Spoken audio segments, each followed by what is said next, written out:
Yang terhormat Bapak Gubernur Provinsi Sumatera Selatan, Haji Herman Deru.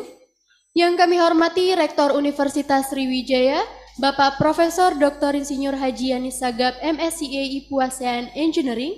Yang kami hormati Direktorat Jenderal Pengembangan Ekonomi Investasi Kementerian Desa, Pembangunan Daerah Tertinggal dan Transmigrasi, Ibu Insinyur Harlina Sulistiorini, MSI, yang hadir secara virtual. Yang kami hormati Wakil Kepala Divisi Social Entrepreneurship and Incubation PT Bank Rakyat Indonesia. Inaugurasi program Deepening Desa Brilian tahun 2022.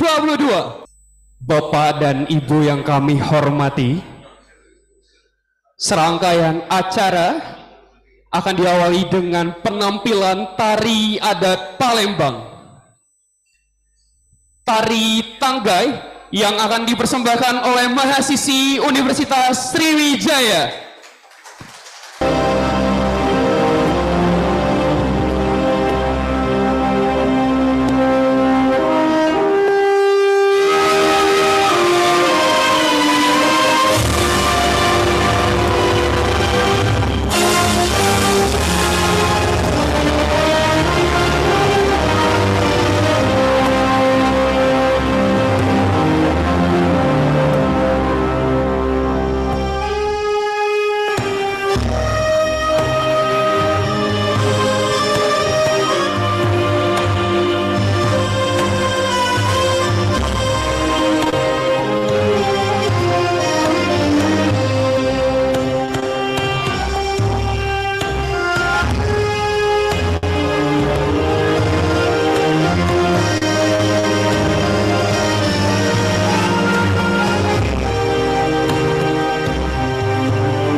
Selanjutnya menyanyikan lagu Indonesia Raya.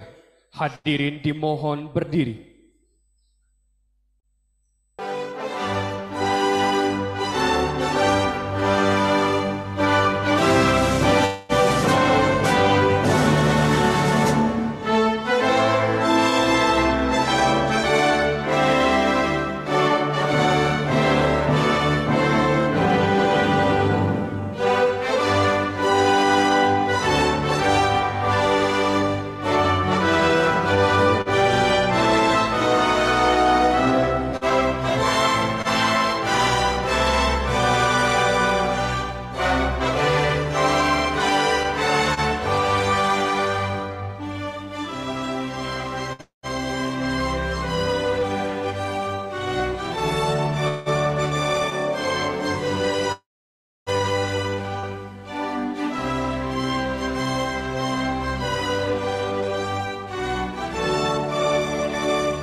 pagi dan salam sejahtera bagi kita semua.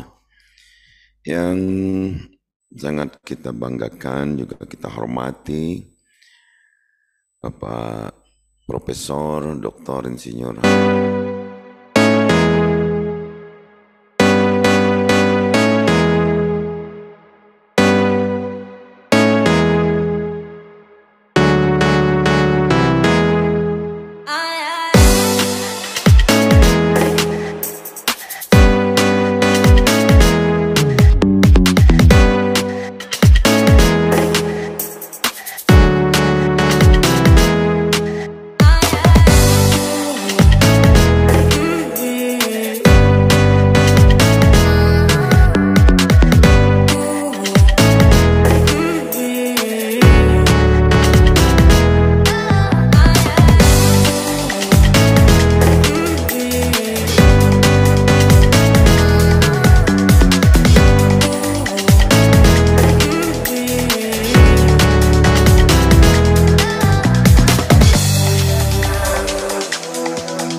kalau sudah bicara tentang pemberdayaan desa, apalagi ini adalah seleksinya dilakukan oleh sebuah lembaga yang sudah sangat teruji, Universitas Sriwijaya bermitra dengan BRI untuk dapat menjaring dari sekian ribu desa yang ada di 3 provinsi ini. Terseleksi 22 dari Sumatera Selatan dan sisanya Jambi dan Bengkulu. Kita tahu bagaimana kondisi di desa, khususnya di wilayah Sumatera Selatan atau lebih umum lagi di wilayah Sumatera.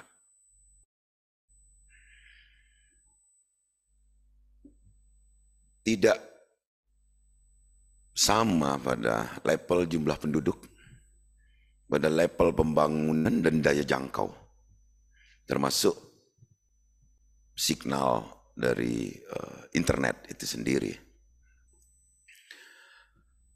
Unsri punya perhatian untuk memotivasi desa-desa ini agar menjadi desa yang mungkin tadinya terkebelakang, desa tertinggal sebutannya, desa maju, menjadi desa brilian. Meternya tentu sudah ditentukan oleh lembaga ini. Kalau bicara tentang ekonominya, tentu tidak jauh dari BUMDesnya. Kalau bicara tentang kepariwisataannya, tentu tidak jauh dari warisan alam yang diberikan Sang Pencipta. Kondisi nyata di Sumatera Selatan ini, desanya rata-rata masih berjuang keras untuk memenuhi kebutuhan infrastruktur.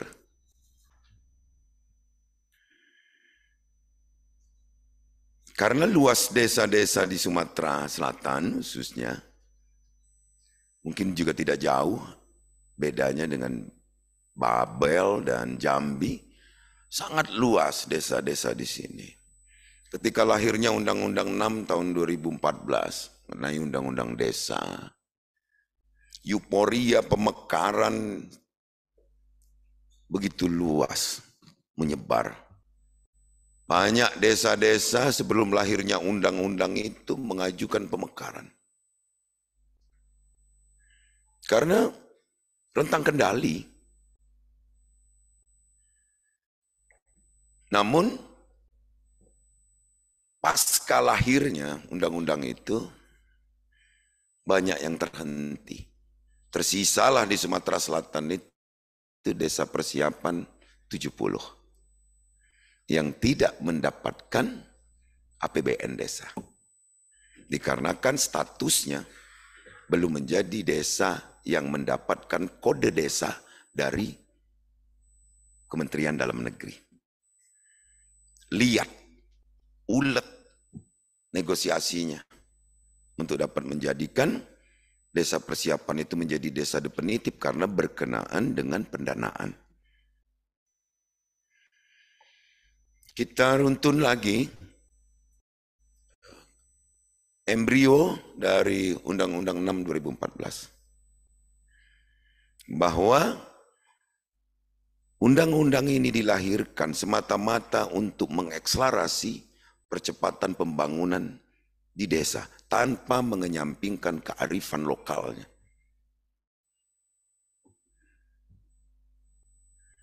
Bergulir. Janji dalam undang-undang itu adalah pembiayaan untuk desa yang transfernya direct dari atas. Gegap gempita ini, euforia. Desa euforia menyambut kedatangan uang yang banyak, 1 miliar satu desa. Dengan tahapan pada saat itu di awal pertama kali, kebetulan saya masih jadi bupati di tahun 2015 itu, 268 juta lebih kurang per desa baru dapat. Karena komposisi keuangan APBN pada saat itu belum memadai untuk menjadikan 1 miliar. Apapun itu sudah berjalan dengan baik. Pemenuhan infrastruktur, kemarin kalau kita dengar pidato Presiden, 227.000 kilometer panjang jalan yang didapat dari APBN desa ini yang terangkum dari 73.000 desa se-Indonesia atau menjelang 74.000. Baru kemudian desa ini diharapkan untuk menjadi desa mandiri dengan penghasilan sendiri. Untuk dapat memanage keuangan yang ditransfer dari pusat, membagi antara infrastruktur dan perekonomian di desa berupa BUMDes. Apa mau dikata? Pandemi datang. Harapan itu menjadi berubah seketika karena sebagian dari pendanaan APBN desa itu harus dialokasikan menjadi bantuan langsung tunai kepada masyarakat. Yang sudah terlanjur berdiri di BUMDesnya berjalan, terseok. Ada yang infrastrukturnya sedang tanggung berjalan, terseok. Terseok-seok.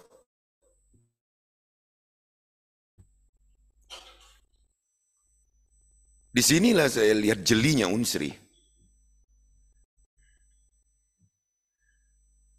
Bagaimana membimbing desa melalui kompetisi yang dilakukan ini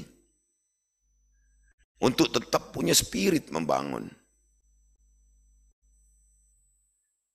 Dalam hal ini perekonomian di desa. Persoalannya di mana? Para guru besar, para doktor yang saya hormati, DM. Banyak orang desa sukses berilmu di perguruan tinggi, bahkan di luar negeri karena beasiswa. Akhirnya yang tersisa di desa itu ya apa adanya SDM-nya. Ada pendampingan,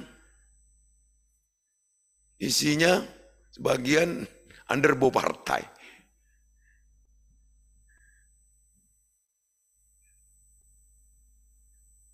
Maka sebagai pemimpin di daerah ini saya mengapresiasi Unsri yang memberikan semangat luar biasa.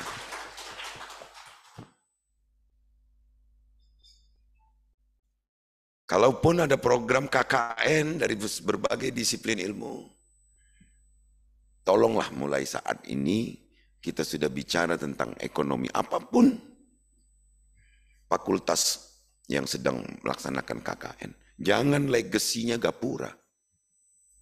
Jangan legasinya Palbatas atau Tugu saja.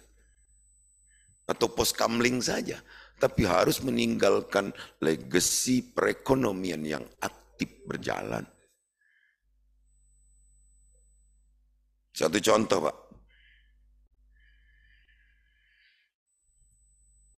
Kalau kita pernah ke Boyolali, kabupaten kecil di sana, jauh dibanding kabupaten-kabupaten kita. Kalau sekitar Solo Raya bicara tentang susu, ingatnya Boyolali. Pak Joko orang sana mungkin ya. Kenapa? Karena paham akan potensi alam. Hawa yang sejuk, habit masyarakat yang suka beternak, dia pelihara sapi perah. Kita punya wilayah dingin yang sama dengan Boyolali itu bahkan lebih di beberapa kabupaten dengan MDPL yang nggak beda-beda.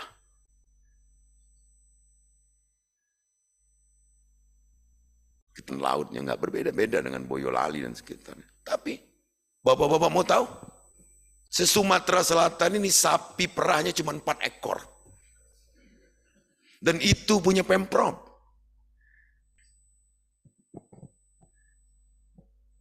Kendala di mana? Marketing, Pak. Karena ada masa tertentu, meskipun ada siasatnya dengan tabung-tabung steril.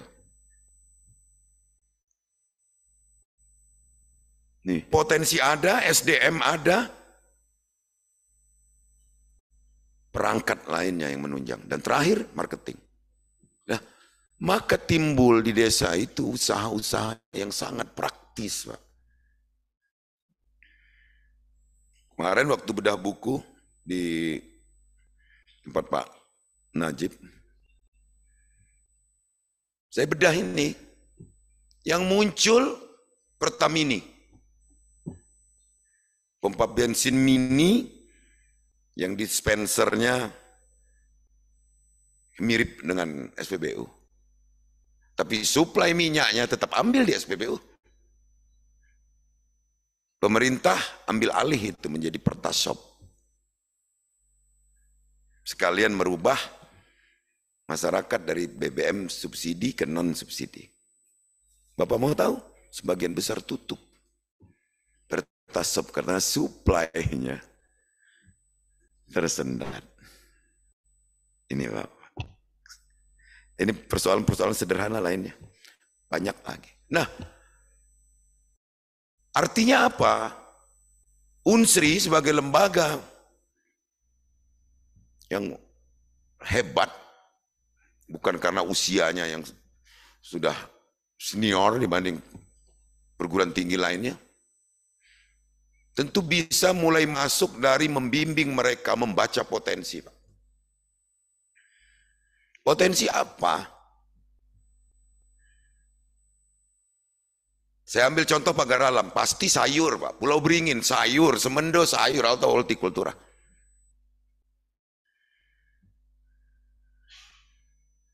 Adakah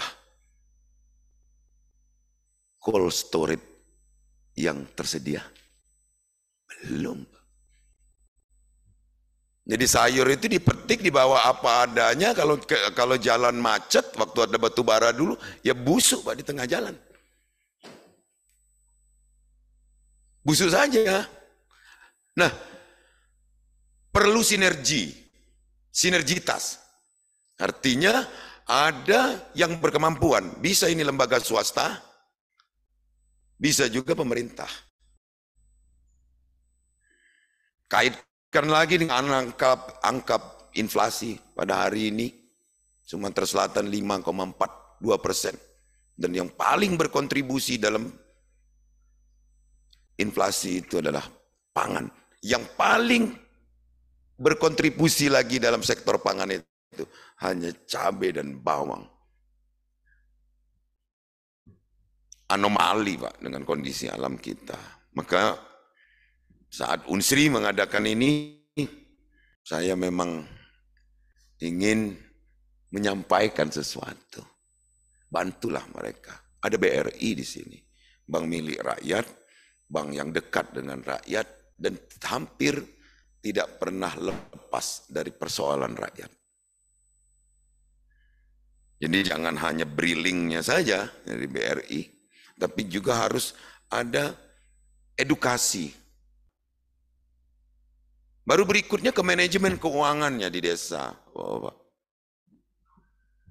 Manajemen keuangan di desa itu kalau kita buka bukunya, sederhana sekali Pak. Masih jauh sekali dari ini.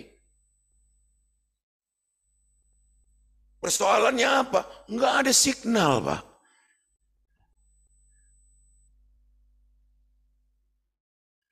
Kita juga nggak bisa nyalahkan provider. Nggak bisa. Provider juga kan profit oriented. Nggak mungkin dia bangun BTS dengan modal besar, tapi nggak ada yang make, atau makainya terbatas. Nah inilah yang saya sering sebut, ekonomi itu butuh ekosistem. Butuh sirkulasi, Pak.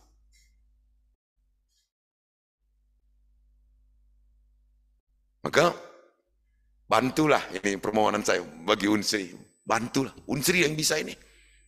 Yang bisa mempelopori tadi. Cukup beberapa orang saja di desa itu dibina. Menjadi pemuda-pemuda handal yang bisa men-trigger yang lain.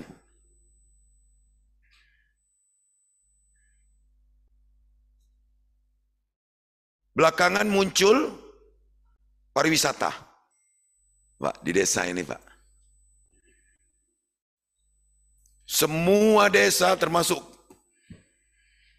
di Sumatera Selatan ini yang ada potensinya untuk dijadikan destinasi wisata dibangun.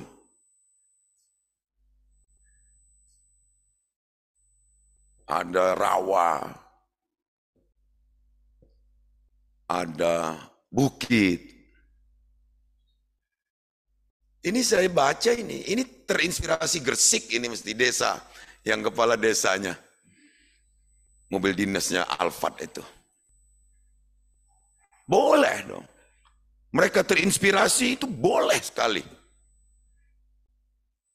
Tapi baca juga potensi, tidak hanya indah, tapi dituju oleh orang. Nah ini butuh sinergi, infrastrukturnya. Tak bisa berjalan sendiri. Di awal-awal saya jadi gubernur, yang saya lihat posyandu dulu Pak.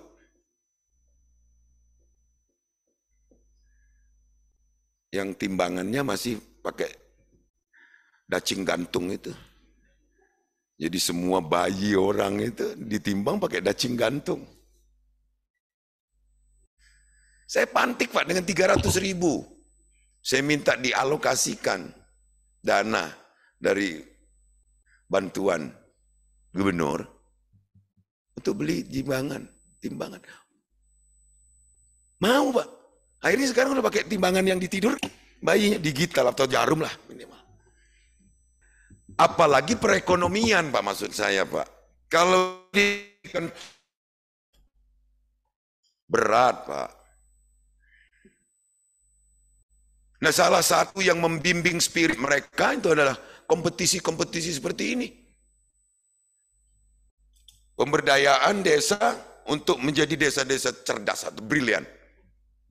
Nah, dia brilian tentu dia tahu potensi, tahu cara mengelola.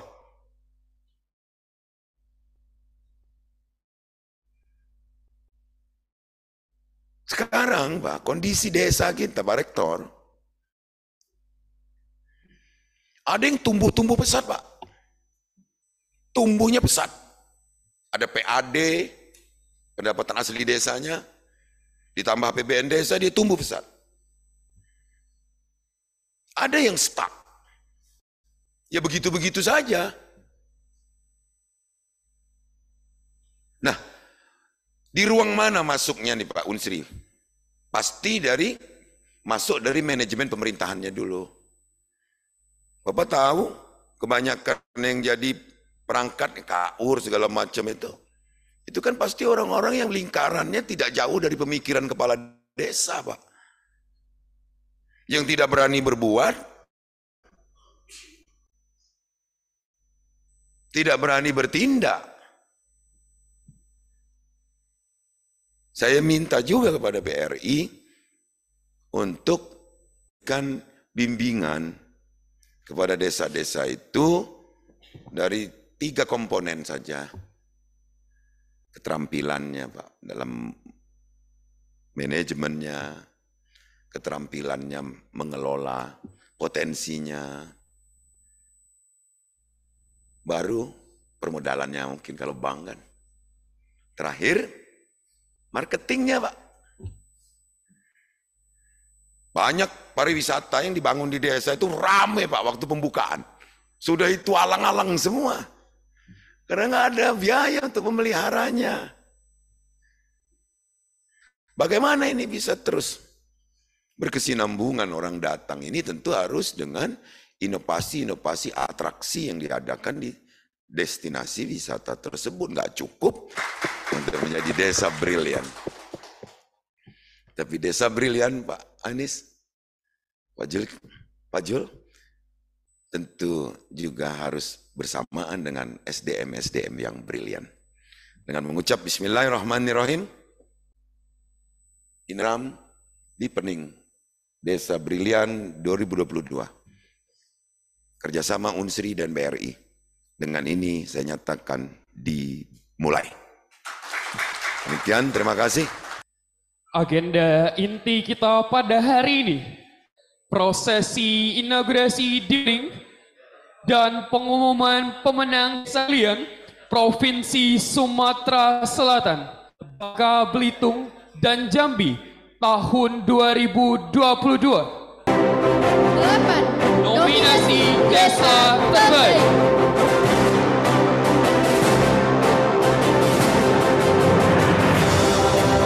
Desa Lubuk Beringin. Desa Maros Sabo.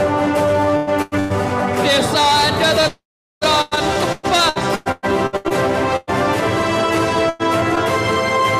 Desa Karya Harapan Mukti. Desa Sumber Mukti. Desa Bangsa.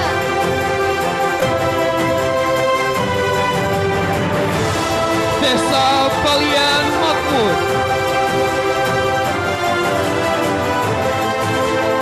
Desa Tingkah Mulia. 4 pemenang terbaik Desa Brilian Provinsi Sumatera Selatan, Bangka Belitung, dan Jambi tahun 2022. Desa Lubuk Beringin.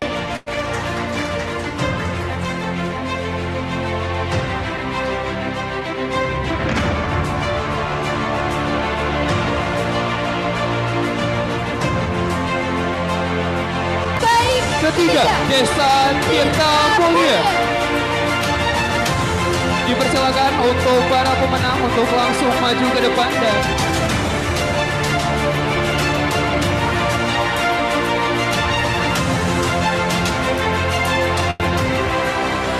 terbaik kedua, Desa Karya Harapan Mukti.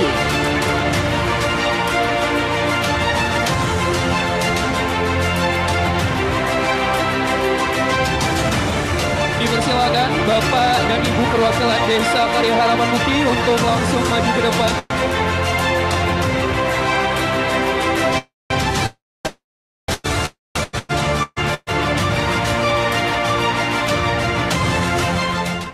Terbaik pertama jatuh kepada Desa Balian Makmur.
Untuk para pemenang dan terima kasih.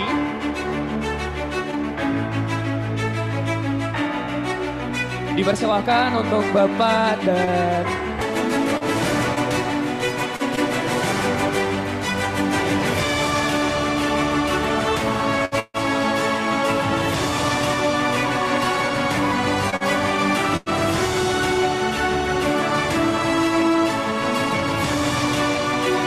terima kasih dan selamat kepada desa-desa yang menjadi pemenang Desa Brilian Provinsi Sumatera Selatan, Bangka Belitung dan Jambi tahun 2022. Dan tentunya terima kasih juga kepada seluruh desa-desa yang sudah berpartisipasi. Semoga yang baik tentunya dapat terus berinovasi dan mengalami kemajuan di masa yang akan datang. Bapak dan Ibu yang kami hormati, telah sampai kita pada akhir acara. Kami mengucapkan terima kasih kepada seluruh Bapak dan Ibu yang telah hadir secara langsung maupun virtual pada hari ini. Semoga harapannya dari program Deepening Desa Brilian dapat berdampak pada kesejahteraan masyarakat luas dan berkelanjutan. Akhir kata, kami selaku Master of Ceremony pada hari ini pamit undur diri, dan apabila ada kesalahan dan kekurangan selama acara berlangsung, kami mohon maaf. Dan kepada Allah kami mohon ampun. Kami akhiri. Wassalamualaikum warahmatullahi wabarakatuh.